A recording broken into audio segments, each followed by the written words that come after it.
हकीकत यह है और दुनिया के इतिहास पर नजर दौड़ाइए कि अमेरिका ने जहां जहां दखल दिया है, जहां जहां सत्ता परिवर्तन कराया है, वहां हालात बद से बदतर होते गए।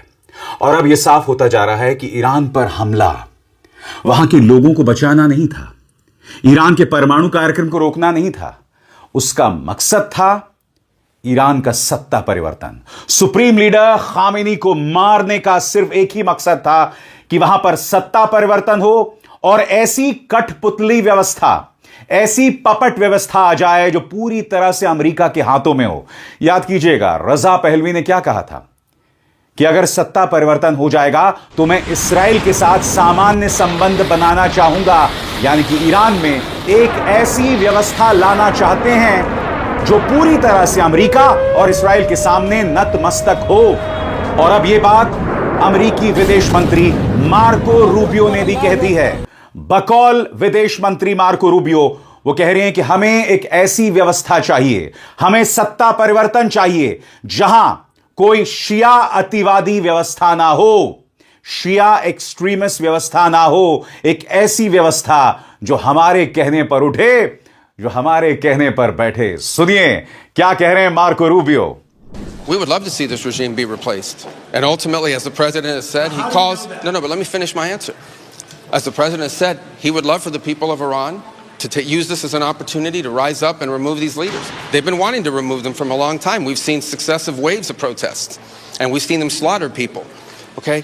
But the objective of this mission is to make sure they don't have these weapons that can threaten us and our allies in the region. That's why we're doing what we're doing now.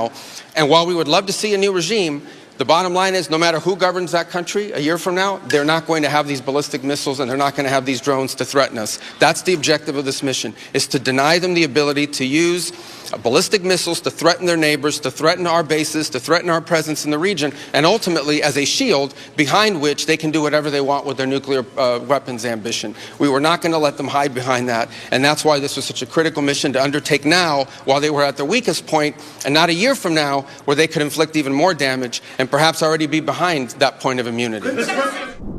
सबसे बड़ी बात America की गुंडई, उसकी दबंगई, और दूसरी बात Trump और Netanyahu दोनों की सोच में जमीन आसमान का फर्क। और उसकी मिसाल मैं आपको पिछले 12 घंटे में दोनों के बयानों के जरिए देना चाहूंगा आपके स्क्रीन्स पर। ट्रंप और नेतन्याहू की सोच में बड़ा फर्क। ट्रंप ने कहा युद्ध लंबा चलेगा, नेतन्याहू ने कहा युद्ध जल्द खत्म होगा, क्विक यानी जल्द और निर्णायक होगा। ट्रंप एक बार पहले अपना बयान बदल चुके हैं। और सबसे बड़ी बात दोस्तों, जब एक युद्ध होता है तो युद्ध के कुछ नियम होते हैं, उसका अनुसरण करना पड़ता है। मगर अमेरिकी रक्षा मंत्री पीट हेग्सेथ कह रहे हैं कि ईरान के साथ जो युद्ध चल रहा है हम उसमें कुछ नहीं मानने वाले हैं। No rules of engagement. क्या यही वजह है कि ईरान के एक स्कूल पर हमला किया गया जहां 162 छोटी छोटी बच्चियां मारी गईं? यह भाषा तो गुंडों की होती है, यह भाषा तो दबंगों की होती है। मगर बड़ा प्रश्न, अमेरिका पर लगाम कौन लगाए? कहने को एक सभ्य राष्ट्र, मगर वहां के रक्षा मंत्री इस तरह के बयानात दे रहे हैं। सुनिए पीटर हेग्सेथ का दबंगई भरा यह बयान, मानो कोई गुंडा बोल रहा है। सुना जाए। With maximum authorities. No stupid rules of engagement, no nation building quagmire, no democracy building exercise, no politically correct wars. We fight to win, and we don't waste time or lives. As the president warned, an effort of this scope will include casualties. War is hell, and always will be. A grateful nation honors the 4 Americans we have lost thus far and those injured. The absolute best of America. दोस्तों अब मैं आपको बतलाने जा रहा हूं कि America ने जहां जहां दखल दिया वहां हालात बद से बदतर हो गए। दिलचस्प बात यह है कि आपने मुल्ला उमार को अफगानिस्तान से हटाया, जो हटाना भी चाहिए था, क्योंकि मुल्ला उमार के राज में औरतों की बदतर हालत थी। मुल्ला उमार ओसामा बिन लादेन को शरण दे रहा था। मगर अब वहां पर तालिबान फिर से काबिज हो गया है और बात वहां नहीं रुकती। अब तालिबान और पाकिस्तान में जंग शुरू हो गई है। कहने का अर्थ साफ है, जहां जहां अमेरिका ने दखल दिया वहां बद से बदतर हालात होते गए। चाहे वो अफगानिस्तान हो, चाहे वो सीरिया हो, चाहे वो इराक हो, चाहे वो मिस्र हो, हर जगह जहां जहां अमेरिका ने दखल दिया वहां हालात बद से बदतर हुए। मैं सबसे पहले बात करना चाहता हूं अफगानिस्तान की आपके स्क्रीन पर।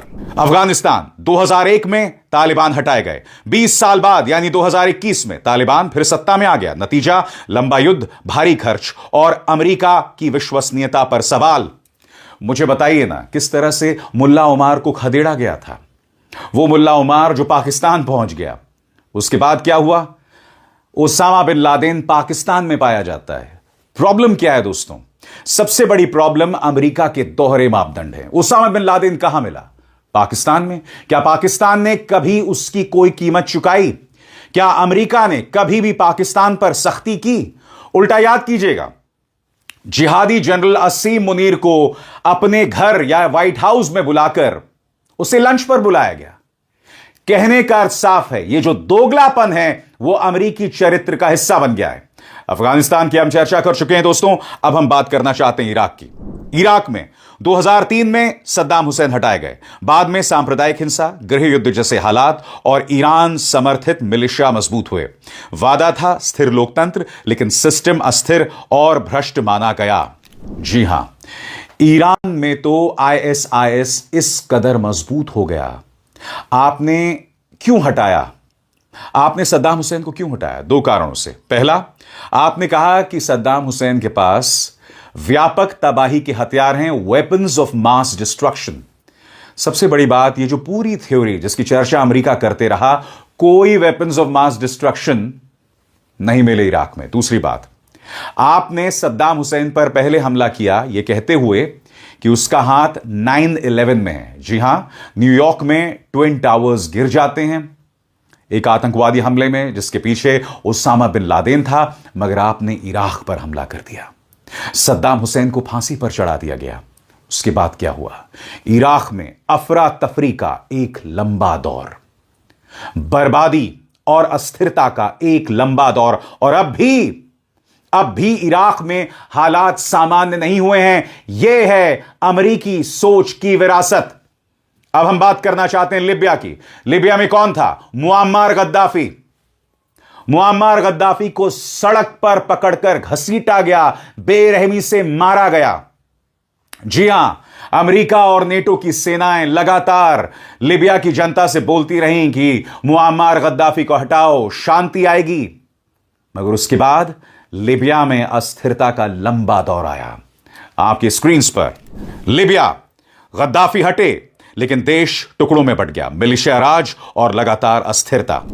और बात सिर्फ लिबिया की नहीं है, अगर सीरिया की बात करें तो सीरिया में भी हालात बद से बदतर, यहां पर भी अमेरिकी दखल। गौर फरमाएं, असद को कमजोर करने की कोशिशें हुई, लंबा और विनाशकारी गृह युद्ध, शरणार्थी संकट, चरमपंथ बढ़ा, और यहीं पर अल बगदादी, ISIS का खूंखार आतंकवादी अल बगदादी, इसने सीरिया में ही अपनी जड़ें बनाई। क्यों? क्योंकि सीरिया में अमेरिकी दखल हो गया था। अब ये लोग ऐसा ही दखल ईरान में चाहते हैं। दोस्तों इंतजार कीजिएगा, इस पूरे मामले पर मेरी क्या थ्योरी है, यानी कि ईरान में जो ये लोग सत्ता परिवर्तन करना चाहते हैं उसका क्या असर होगा, इसको लेकर मेरी अपनी थ्योरी है। उसके लिए आपको अंत तक इंतजार करना पड़ेगा, क्योंकि अगला जो देश है जिसकी हम बात करने वाले हैं वो है मिस्र। याद कीजिएगा दोस्तों, मिस्र वो जगह है जहां पर जैस्मिन रेवोल्यूशन हुआ था। होस्नी मुबारक को हटाया गया, मगर उसके बाद कट्टर मुस्लिम ब्रदरहुड वहां पर काबिज हो गई, वहां पर ताकतवर हो गई। यानी कि मिस्र, वहां पर भी हालात बद से बदतर हुए। कैसे? गौर फरमाएं। मिस्र, मुबारक हटे, फिर मोरसी आए, फिर सेना ने सत्ता संभाली, अंत में पहले से ज्यादा सख्त कानून। सबसे बड़ी बात दोस्तों, अमेरिका अपने आदर्शों की बात करता है, the American way of life, मगर हकीकत यह है कि वो अपने देश में तो उन तमाम मूल्यों की बात करता है, मगर विदेशों की बात आती है तो वहां बद से बदतर।